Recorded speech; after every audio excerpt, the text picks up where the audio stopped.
Creyeron que yo era el problema. No fue el día que me despidieron. Fue el día en que todos asentaron con la cabeza cuando dijeron que yo era el problema. No discutieron. No preguntaron nada. Solo ese silencio incómodo que deja claro que la decisión ya estaba tomada. Durante meses, la historia fue siempre la misma. Algo salía mal, y, de alguna forma, terminaba siendo culpa mía. Un error en el trabajo. Una discusión familiar. Un amigo que dejó de responder mensajes. Yo era el punto en común. Y lo peor es que, durante mucho tiempo, yo también lo creí. Porque cuando suficientes personas te miran como si fueras una bomba a punto de explotar, empiezas a preguntarte si no lo eres. Cuando te dicen es que contigo siempre pasa algo, ya ni siquiera te defiendes. Solo tomas nota. Pero lo que nadie sabía, ni siquiera yo al principio, es que alguien estaba moviendo las piezas desde mucho antes. Y cuando la verdad empezó a salir, ya era demasiado tarde para limpiar mi nombre sin destruir todo lo demás.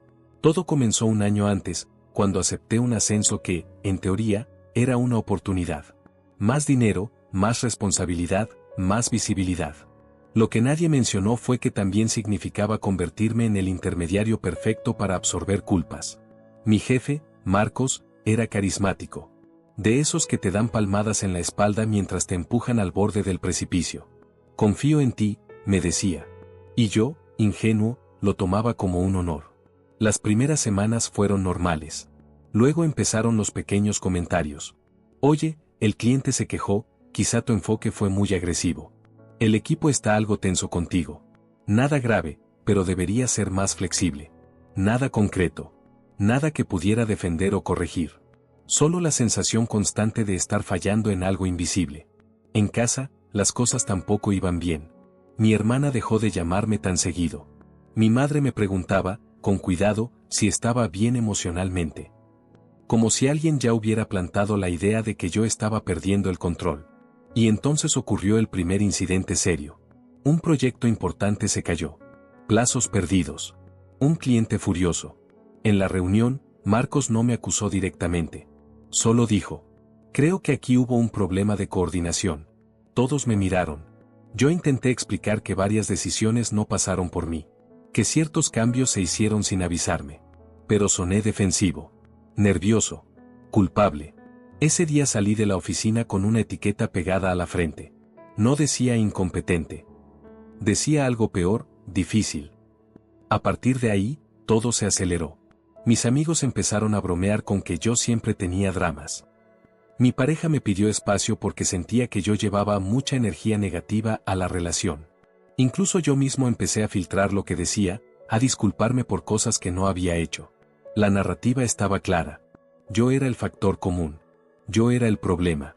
Lo que nadie notó, o fingió no notar, es que cada vez que algo explotaba, Marcos salía limpio. Siempre tranquilo. Siempre comprensivo. Siempre sorprendido de que otra vez algo saliera mal conmigo involucrado. Una noche, revisando correos antiguos por pura ansiedad, vi algo raro. Un mensaje reenviado. Una respuesta sacada de contexto. Una decisión atribuida a mí, que yo nunca tomé. No era una prueba. Era solo una duda. Pero esa duda fue suficiente para darme cuenta de algo que me heló la sangre. Si yo no era el problema, entonces alguien había trabajado muy duro para que pareciera que sí. Y ese fue el momento exacto en el que entendí que defenderme no iba a ser suficiente. Porque la historia ya estaba escrita. Y yo era el villano perfecto. Al principio pensé que bastaba con trabajar mejor. Más horas. Más cuidado. Menos quejas. Si la percepción era el problema, la solución tenía que ser demostrar lo contrario. Ese fue mi primer error. Porque cuando alguien ya decidió quién eres dentro de una historia, todo lo que hagas se interpreta para confirmar esa versión. Si hablas, eres conflictivo.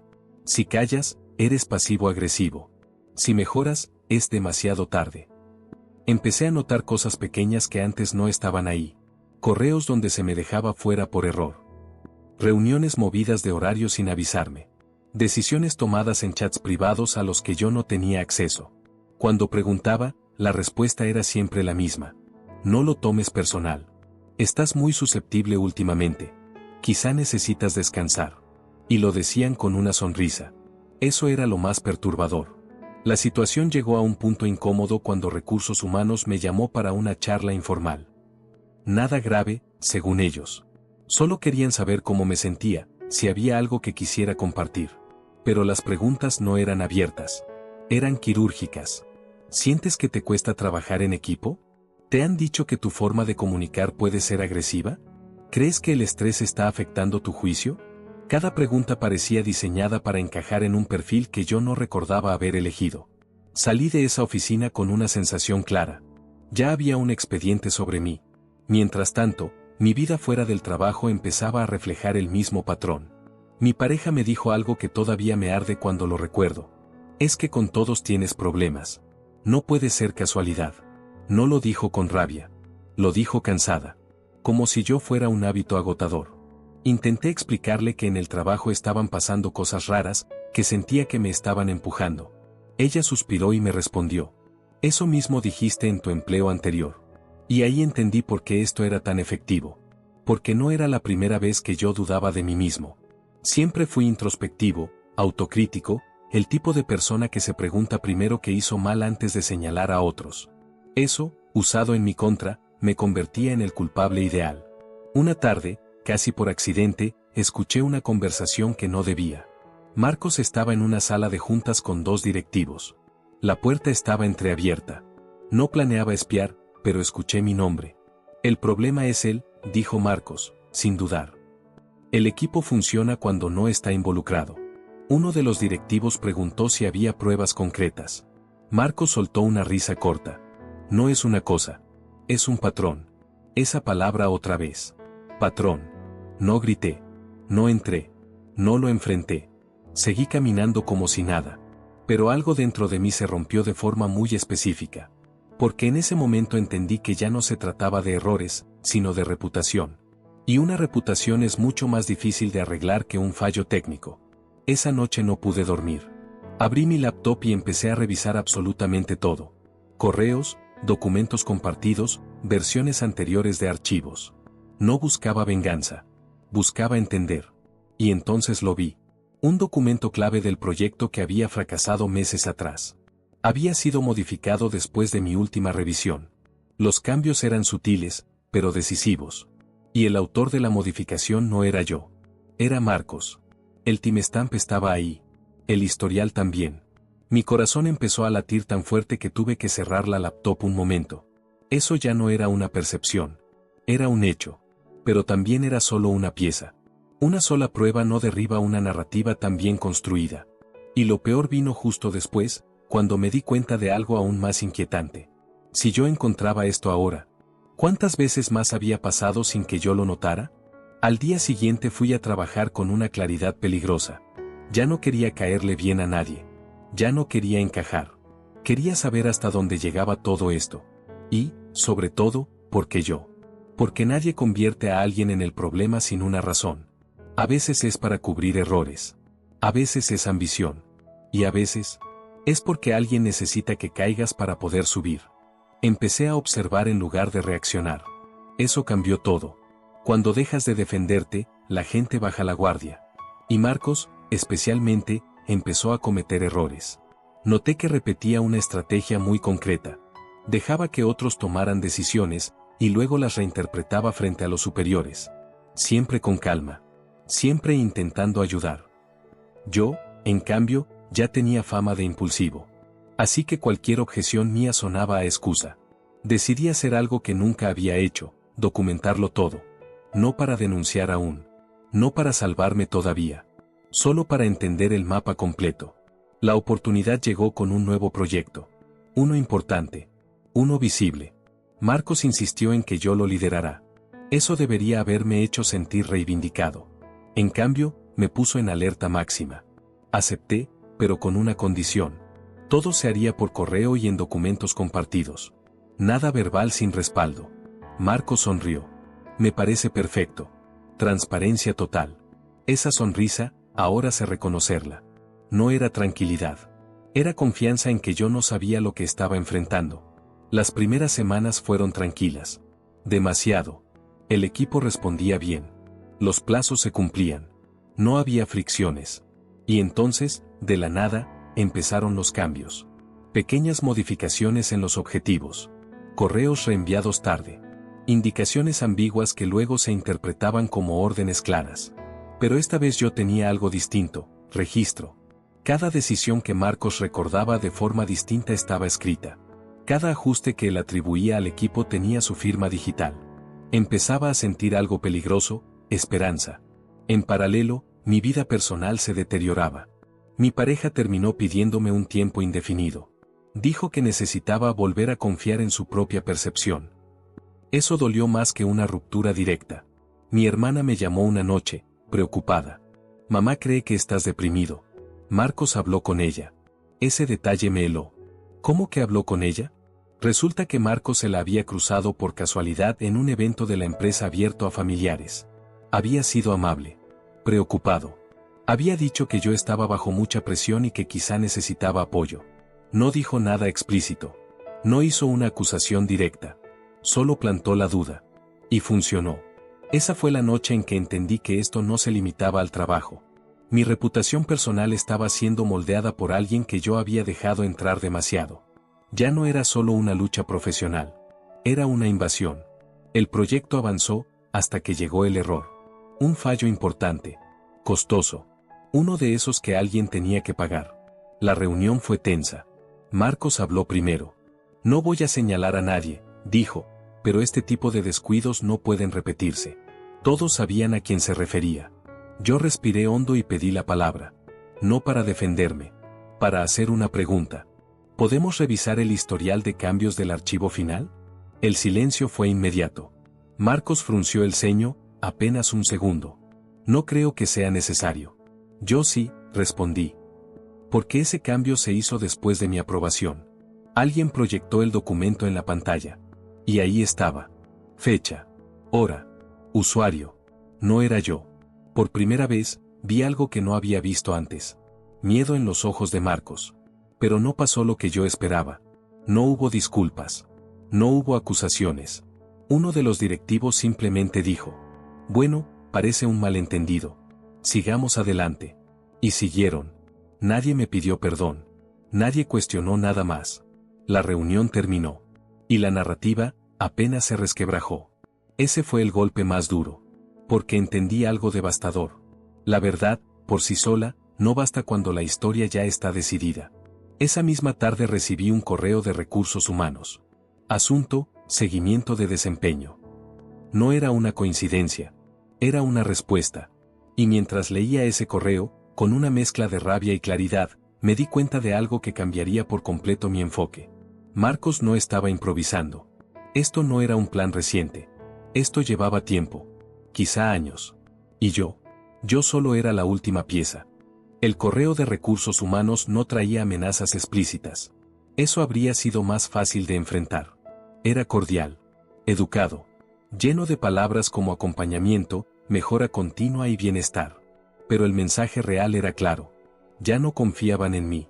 Me asignaron un plan de apoyo. Reuniones semanales.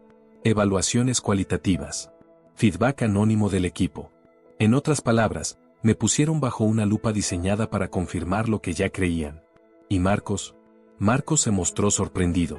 No tenía idea, me dijo. Pero bueno, quizá te ayude a ordenar un poco las cosas. Lo dijo con genuina preocupación en la voz. Eso fue lo más aterrador. Empecé a dudar otra vez. No de los hechos, sino de mi capacidad para ganar. Porque si incluso con pruebas nadie reaccionaba, ¿qué posibilidad real tenía? La respuesta llegó de donde menos lo esperaba. Una noche recibí un mensaje de Laura. Habíamos trabajado juntos años atrás, en otra empresa. No hablábamos desde hacía mucho. Vi que trabajas con Marcos ahora, ¿todo bien? No respondí de inmediato. Pero algo en la forma en que lo preguntó me incomodó. Le dije la verdad, pero de forma vaga. Que las cosas estaban tensas. Que sentía que me estaban responsabilizando de más. Tardó unos minutos en contestar. Pensé que esto podía estar pasando. Quedamos en vernos. Laura no rodeó el tema. Cuando Marcos entró a mi antiguo equipo, pasó lo mismo, me dijo. No conmigo. Con otro chico. Me contó la historia con una precisión quirúrgica. Un empleado competente. Callado. Autocrítico. Errores que aparecían de la nada. Reuniones donde siempre parecía a la defensiva. Hasta que lo despidieron. Todos pensamos que era él, dijo. Incluso yo. Se quedó en silencio un momento. A los 6 meses, Marcos también se fue. Ascendido. Ahí fue cuando todo encajó. Laura me explicó algo que yo nunca había considerado. Marcos no destruía a la gente de golpe. Los erosionaba. Elegía a alguien que no gritara. Que dudara de sí mismo. Que no quisiera quedar como conflictivo. Y lo convertía en el problema estructural del equipo. Eso hacía 2 cosas. Explicaba todos los fallos sin señalar a los verdaderos responsables. Lo posicionaba a él como el estabilizador. El mediador. El líder calmado. Cuando el problema desaparecía, él subía. Ese fue el primer gran giro. Yo no era especial. Ni desafortunado. Era reemplazable. Un rol. Y lo más inquietante fue darme cuenta de otra cosa. Marcos no actuaba solo. Necesitaba silencio. Necesitaba gente que prefiriera una explicación sencilla a una incómoda. Y siempre la encontraba. Volví a casa con una claridad nueva. Ya no se trataba de salvar mi puesto. Se trataba de decidir que estaba dispuesto a perder. Porque si seguía por el camino correcto, lo más probable era que terminara fuera, con una reputación dañada y sin una historia clara que contar. Pero si hacía lo contrario, si forzaba la verdad, iba a arrastrar a más personas conmigo. Incluyendo a gente que no había hecho nada, excepto mirar hacia otro lado. Esa noche tomé una decisión que aún hoy no sé si fue valiente o egoísta. Dejé de proteger a los demás. Empecé a copiar todo. No solo mis interacciones con Marcos. También correos donde directivos acomodaban la narrativa. Mensajes donde recursos humanos suavizaba hechos incómodos. No buscaba justicia. Buscaba exposición. Mientras tanto, en casa, las consecuencias eran cada vez más claras. Mi madre me pidió que fuera a verla más seguido. Mi hermana empezó a sugerir terapia por si acaso. No porque dudaran de mí, sino porque alguien había logrado que la duda fuera razonable. Y eso fue cuando entendí el verdadero alcance del daño. No era solo profesional. Era reputacional. Social. Íntimo. Cuando la gente empieza a preguntarse ¿y si sí es él? Ya perdiste algo que no se recupera del todo. 2 semanas después, ocurrió algo que no estaba en mis planes. Recibí una notificación interna. Marcos había sido considerado para un ascenso regional. La recomendación incluía una frase que me hizo reír en voz alta, solo en mi departamento. Ha sabido manejar con madurez situaciones difíciles dentro de su equipo. Situaciones difíciles. Yo. Y ahí entendí que el tiempo se me había acabado. Porque si Marcos subía, mi historia quedaba sellada para siempre. La notificación del ascenso cambió el ritmo de todo. Ya no estaba luchando contra una versión de Marcos. Estaba luchando contra el tiempo.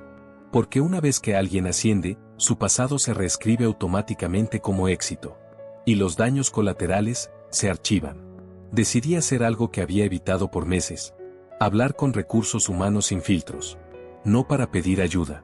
Para dejar constancia. Solicité una reunión formal y llevé una carpeta. No con acusaciones. Con cronología. Correos. Versiones de documentos. Fechas. Nombres. La persona de RH escuchó en silencio. Asintió varias veces. Tomó notas.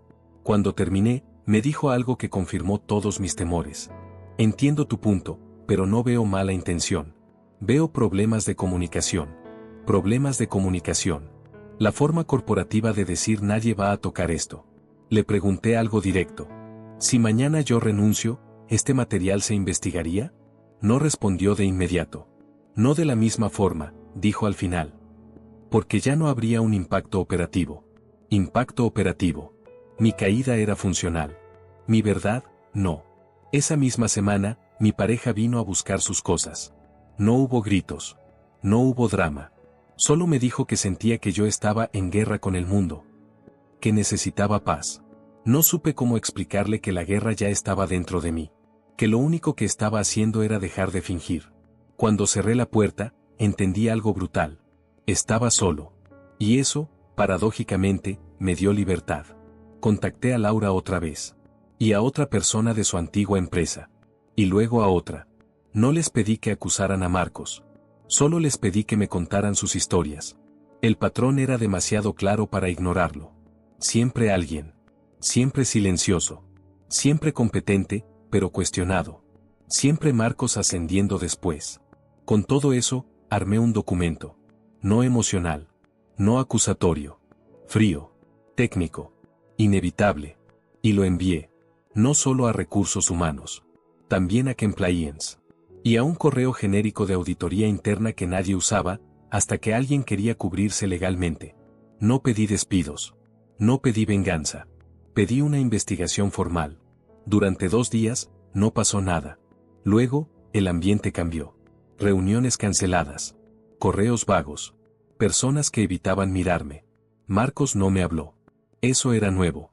El tercer día, me llamaron. No fue una reunión. Fue una notificación. La empresa había decidido separarnos mientras se revisaba la situación. Licencia administrativa. Acceso cortado. Portátil de vuelta. No era una victoria. Era un empate forzado. Y afuera, sin el ruido constante del trabajo, algo empezó a caerme encima con todo su peso. ¿Y si esto no terminaba como yo esperaba? Porque ya había hecho lo imperdonable. Había roto el acuerdo tácito de mirar hacia otro lado. Una semana después, recibí un mensaje de un número desconocido. Deberíamos hablar. Esto se está yendo de las manos. Era Marcos. Quería verme en persona. Dijo que no era una amenaza, que era una conversación. Acepté. No porque confiara en él, sino porque necesitaba verlo sin máscaras. Nos encontramos en un café neutro. Nada de oficinas. Nada de testigos. Marcos llegó tranquilo. Demasiado. No sé qué crees que estás haciendo, me dijo, pero te estás perjudicando. Le pregunté algo simple. ¿Por qué yo? Se quedó callado un segundo más de lo normal. Porque eras el indicado, respondió. Y porque funcionó. No lo negó. No se defendió. Eso fue el segundo golpe. Me explicó su lógica sin emoción. Que las empresas necesitan explicaciones simples. Que alguien siempre termina cargando con la fricción. Que él solo sabía administrar eso. Tú ibas a sobrevivir, dijo. Siempre lo hacen. Solo, no aquí. Ahí entendí que no me veía como una persona, sino como una variable. Antes de irse, me dijo algo que todavía resuena. Si sigues, no solo te vas a quemar tú. Hay gente que confió en mí. Gente con familias. Era una advertencia envuelta en moralidad. Y funcionó, por unas horas. Esa noche no dormí. Porque por primera vez, el dilema ya no era abstracto. Si seguía adelante, alguien iba a caer. Y no todos lo merecían. Pero si me detenía, yo sería oficialmente el problema. Para siempre. Pasaron 10 días sin noticias oficiales. 10 días en los que mi nombre empezó a circular sin mí. Lo supe por mensajes ambiguos, silencios largos y una llamada de mi madre preguntándome si había hecho algo ilegal. Eso fue nuevo. Hasta ese momento, la narrativa era que yo era difícil. Ahora empezaba a insinuarse algo peor, inestable. Como si denunciar irregularidades fuera una señal de desequilibrio. El primer correo formal llegó un martes por la mañana. Compliance había abierto una investigación preliminar. Nada concluyente aún. Nada personal, según ellos. Pero el mismo correo tenía una frase que me dejó helado. Se han identificado inconsistencias en el comportamiento del denunciante que también deberán revisarse. El denunciante. Yo. Ahí entendí el segundo giro, aunque todavía no lo veía completo. 2 días después, Laura me llamó alterada. Tienes que saber esto antes de que te lo digan ellos. Uno de los excompañeros con los que había hablado. Se había retractado. Había dicho que exageró. Que tal vez su recuerdo estaba influenciado por resentimiento. Que Marcos siempre fue correcto. No porque fuera mentira. Sino porque alguien lo había asustado. Y no fue el único. La empresa no necesitaba probar que Marcos era inocente. Solo necesitaba sembrar la idea de que yo no era confiable. Que veía patrones donde no los había. Que conectaba puntos por paranoia. Y entonces llegó el golpe final. Me citaron a una reunión virtual de cierre. 3 personas. Recursos humanos. Compliance. Legal. La conclusión fue impecable en su frialdad. No se encontraron pruebas suficientes de mala conducta sistemática por parte de Marcos. Sin embargo, mi comportamiento había generado daño reputacional innecesario. Mi insistencia había creado un ambiente hostil. Y mi continuidad ya no era viable. No me despidieron. Me ofrecieron un acuerdo. Silencio a cambio de salida limpia. Ahí estaba el verdadero dilema. Si aceptaba, recuperaba algo de control. Podía reconstruirme. Empezar de nuevo. Sin cargar con la etiqueta de problemático. Si no aceptaba, todo lo que había hecho se volvería una prueba contra mí. Y Marcos seguiría. Pedí una noche para pensarlo. Esa noche, recibí un último mensaje. De alguien que no esperaba. Un directivo senior. Alguien que nunca había intervenido. Vi tu expediente. No oficialmente.